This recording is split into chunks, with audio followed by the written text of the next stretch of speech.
Forged by Fire, Chapter 14. Angel loved to dance. She wore music like a graceful gown that shimmered as she moved. Even the simplest melody became a full concert, like a music video, when Angel danced to it. And Gerald loved to watch her as she danced in her bedroom late at night, and danced in the kitchen while she was getting ready for school. In the 6 years since the arrest and conviction of Jordan Sparks, music had helped Angel to heal and grow.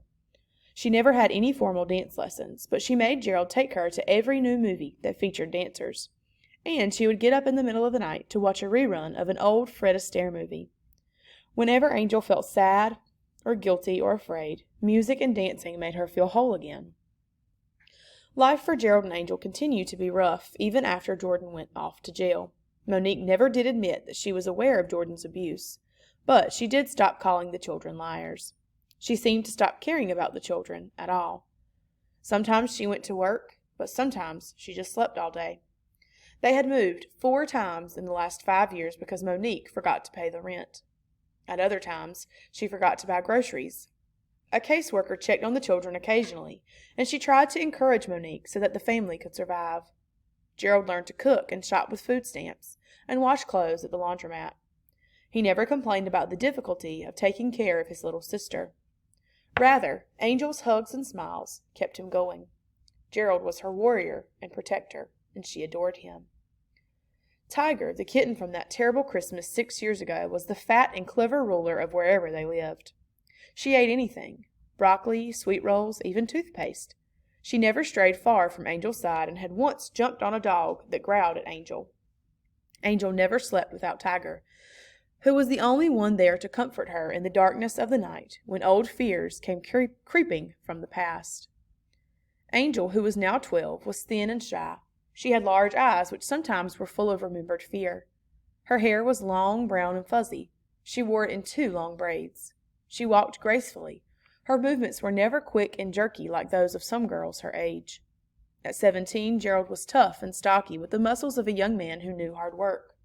He was dependable and strong, and storekeepers often paid him a few dollars to move boxes or clean up after hours.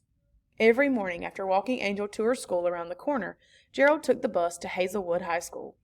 He was glad that in spite of all their moving around, he could still attend Hazelwood. He made a couple of really good friends and was really proud that he had made the basketball team. The Hazelwood Tigers always made the high school playoffs. 2 years ago, they were the first in the state. Rob's dad had called him the day after the team roster was posted. Only 15 boys had been chosen to wear the red uniforms of the Tigers varsity. "Congratulations, Gerald. I'm proud of you, son." Gerald wasn't sure if Rob's dad called everybody son or not, but he liked it. He'd never had a father around to call him that. "Thanks, Mr. Washington. I'm going to do my best. I'll be there at the games, you know. Let me know if you ever need a ride." "Thanks, man." Rob's dad never asked directly how things were with Gerald and Angel, but he called every few months, talking of school or baseball or the weather, letting Gerald know that he was around, just in case. Gerald never told him, but those calls meant so very much.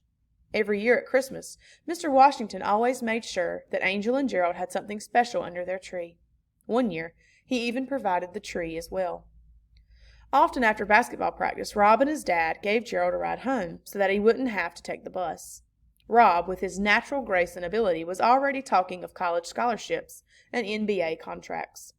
He treated everybody as if they were his best friend, and he generally hung with Andy and Gerald and a couple of other guys from the team, Tyrone and BJ. The basketball season had started off well. They had won their first couple of games. Gerald actually looked forward to school, and even though most 17-year-olds would rather gag than admit they liked their little sister, he let Angel tag along when she wanted, and looked forward to her cheerful smile to warm the chilly evenings at home after school. Gerald and Angel stood at the kitchen sink together, the sunlight of a November day filtering weakly through the small window. She was washing, he was drying. The silences between them were pleasant and understood. Angel spoke first. "When is Mama coming home?" "It's always hard to tell. If she got that new job, she might be real late." "Do you think she'll let me take that dance class?" "If she got the job, she'll be in a good mood. Ask her then." "Gerald, you got basketball and sports and stuff. I got nothing but the music inside of me. I want to dance." "Hey, the man at the chicken place around the corner said he let me wash dishes after school. I could get paid for what I'm doing here, he said, laughing. Then you could take the dance class. No, Gerald, you stay on the team. You can't quit basketball. I think you like running around in your underwear, she replied. Gerald grinned and flicked soapy water at her. She squealed and giggled, dipped her hands in the sink, and shook her droopy fingers in his face. Gerald laughed, ducked, and just as he was chasing Angel around the kitchen with a full glass of water, Monique breezed in with a burst of winter air. "Ooh!" she exclaimed. "It's a freezer out there. How's my babies? And what's this water doing all over the floor?" Monique had not changed much in the past few years. She was still very pretty with a tiny waist that looked good in the gold belts and shiny sashes she liked to wear. She took great pride in her hair, changing its style and color to fit her mood. Today it was a rusty blonde, with a matching ponytail woven into it. Accented by bright gold earrings, her black dress and two-tone fingernails made her look much younger than she was. She looked great today, and she was smiling. Gerald looked up at her, but his good mood was gone. He didn't like it when Monique came in smiling. He knew that Monique had probably gotten the job, which meant that she would go out tonight to celebrate. He was proud of her that she had not returned to the drugs, but she had developed a taste for whiskey and was finding more and more excuses to go out and drink with her friends.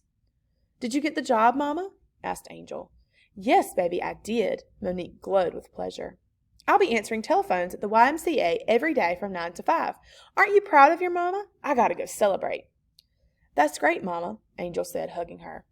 Mama, can I ask you something?" "Sure, baby, what you need?" "A lady came to my school today, and she told me about this dance class that I can be in. She said I was really good. Can I be in it, please?" "Dancing? Probably a waste of time. How much is it going to cost me?" $50, whispered Angel, not daring to look at her mother. $50? Good Lord! Hey, Gerald, has the rent been paid this month?" "Yeah, Monique, it's been paid. Let her try it, okay?" "Okay, baby, go dance your little heart out. As a matter of fact, I may do a little dancing myself tonight. I gotta go change." Angel grinned at Gerald. She was going to dance. A group from the Dance Theater of Harlem was spending 6 weeks at her school, working with talented young people. She didn't tell Gerald that only 40 children had been selected for the class from over 200 who tried out, and that only 20 of those would dance in the show at the end of the program. She had been afraid to hope. Monique left humming the latest song. The click of her high heels reminded Gerald of that day long ago, and he suddenly felt a little dizzy. The dishes finished, Angel took Tiger into her room and turned on the radio. She danced with her cat and danced with her dreams, while Gerald wrestled with memories of pain.